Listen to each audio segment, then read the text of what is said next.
Magandang araw sa inyong lahat mga kakosa. Ngayong araw po ay pupunta ako sa aking trabaho, sa aming trabaho. Kasama yung mga kasamahan ko. Bale, ilang buwan din kami natambay, walang trabaho dahil yun nga, wala kaming nasasahod, wala kaming mapasukan na matino.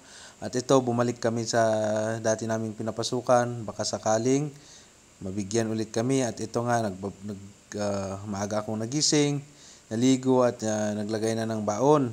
At ito, kinuha ko na yung aking sardinas na ulam para mamayang tanghali. Kita nyo naman, nilagay ko na sa plastic dahil maaga akong susunduin ng aming magiging amo. Yan, nakita nyo naman, lagay ng plastic. Yan, yung mga baon ng mga OFW. So, hindi lahat ng mga OFW ay masasarap ang ulam. At ito, ilagay ko na sa aking bag at alam nyo naman, tulad ng sinabi ko, na ang laman ng mga bag ko ay yung mga dapat nating dalhin kapag tayo ay undocumented para pag mahuli tayo ng pulis ay handa tayo. So ito nga, lumabas na ako at umupo dyan sa hagdan para mag-abang sa aming sundo. At yan, binidyohan ko pa yung mga sa labas ng aming bahay.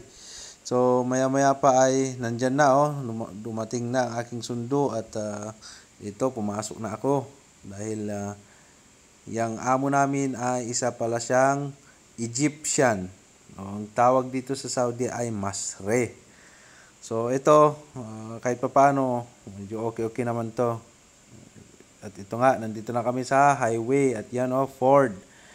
I can't afford yung Ford. Kaya tayo, mangangarap ng Ford, so I can't afford dahil hindi tayo makabili niyan. At ito, punta na kami ng site dahil unang araw namin ngayon na pagbabalik sa kanya sa pagtatrabaho. At ito nga, hindi ako nakakuha ng sahod sa kanya noon ng isang buwan, at saka mga balance pa.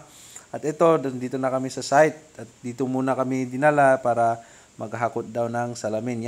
Yan yung ginawa namin noon at iniwan namin dahil hindi kami pinasahod. At yun nga, bago kami mag-umpisa, ayan, bumili ng kasama ko ng tinapay, kasamang juice. Ayan.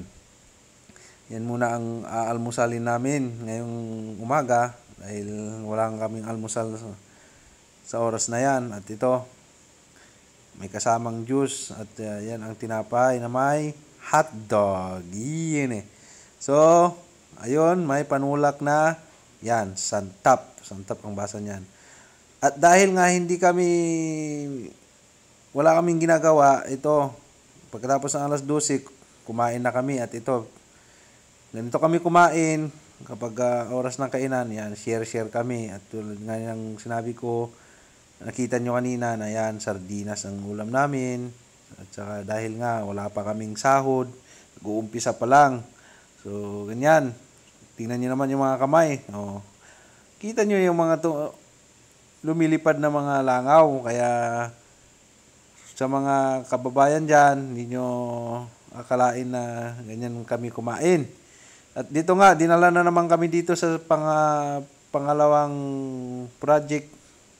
At dito kami gagawa. At ang gagawin pala namin ngayon ay magka-cladding. Pero sa oras na ito, wala pa kaming materyales dahil nag-order pa lang yung amo namin. At kaya, ang ginawa namin ay inihanda na lang namin yung mga gagamitin namin. At yan, yung kasama namin ng laki ng tiyan. Dahil ilang buwan na natambay kami, walang trabaho, walang sahod. Kaya ito, baka sakali na naman na sana mabigyan kami para kabayad kami ng upa at may pangkain naman kami pang Christmas. At ito nga, wala pa ring materyales. At ito, nagputol na lang kami, gagawa kami ng table para sa fabrication ng cladding. At yan, naglalagari yung kasama ko. At habang naglalagari siya, binubuo niya yung gagamitin naming table, ay ako naman ay pupunta ako dun sa taas dahil kukunin ko yung kahoy. At ayan, umakyat na ako at nanibago ako nito dahil ilang buwan nga kami nang tambay at hindi na ako nakakaakyat ng ganyan. At ito pa ang masaklap dito, kulang-kulang yung brace. Kaya yan, chinecheck ko kung kumapit. Kaya yan, laging i-check kasi mahirap na pag mahulog. Yun nga, gaya ng sinabi ko, wala tayong insurance. At maaring hindi ka tulungan ng amo mo pag na-aksidente ka dyan. Kaya doble ingat na lang dyan. Kailangan i-check muna yung mga brace bago aakyat. So huwag yung tularan mga kababayan na kung wala kayong lakas ng loob ay mahirap na. At yan, dito nga ay pupunta ako doon dahil kukunin ko yung kahoy na yun. Dahil ang gagawin namin yung corner lang at saka sa ilalim. So dahil kulang ang brace, lumusot na lang ako doon sa bintana. At ayun nga, doon ako sa taas, dumaan. Yun, kita nyo naman oh. Delikado, nagtaas yan. At yun, susubukan kong kunin yung kahoy para gamitin namin, dalhin ko dyan sa corner na yan. Yung corner, dalawang corner yan eh. Kakladingan namin. At ito nga, dahil tiningnan ko, tinatansya ko, ang hirap, kaya bumaba ako at nag-video na lang ako dahil gagawin na nila, i-screw na nila yung table na gagamitin namin. So, wala kasing welding pa dahil yun nga ang kulang. Kaya ito, ganito na lang ang remedyo namin, i-screw na lang muna, pansamantala. At saka, ayun, habang naghihintay, wala pa rin mga materyales at yan lang muna, maggagawa ng table para pag dumating ang materyales ay dire-diretso ng trabaho. At ito na nga, tapos na nila. So, ilalagay na namin yung cladding, ganyan. Yan po ang cladding, aluminum cladding. So, pagpapabricate kami. At dito napakahirap mag-vlog dahil wala kaming taga-video kaya putol-putol. At yun nga, magpapabricate kami niyan. At pasensya na kung hindi na videohan. Kaya ito, pagkatapos namin nagpabricate, yun na, kakabit na namin dyan. Ganyan. Yan yung mga kahoy na kinuha namin dun sa taas, tungtungan. Ganyan lang kalaki ng tutungtungan mo hanggang doon sa taas. At ito, yan yung kinabit namin dahil anong oras na. Alas 3 na yan, sa oras na yan, dumating yung materialis kaya naghahabol kami dyan. At hindi namin matapos yan, so tutuloy namin kinabukasan. Ganyan, so pag mali ka, kaya kailangan wag kang aapa dyan sa dulo kasi malalaglag ka dyan. Buti kung malalaglag ka sa taas. At ito nga, yan muna ang natapos namin at tutuloy namin bukas. So oras na ang uwian kaya nagligpit na kami at naghihintay na naman ng sundo. At habang naghihintay kami ng sundo, ipapakita ko sa inyo ang yan katabi ng ginagawa namin, yung harap niya, isang building. At yan yung mga nakikita niyo na yan, paradahan lang yan, parkingan lang. Tingnan mo yung sasakyan nyo, yung sasakyan yan eh.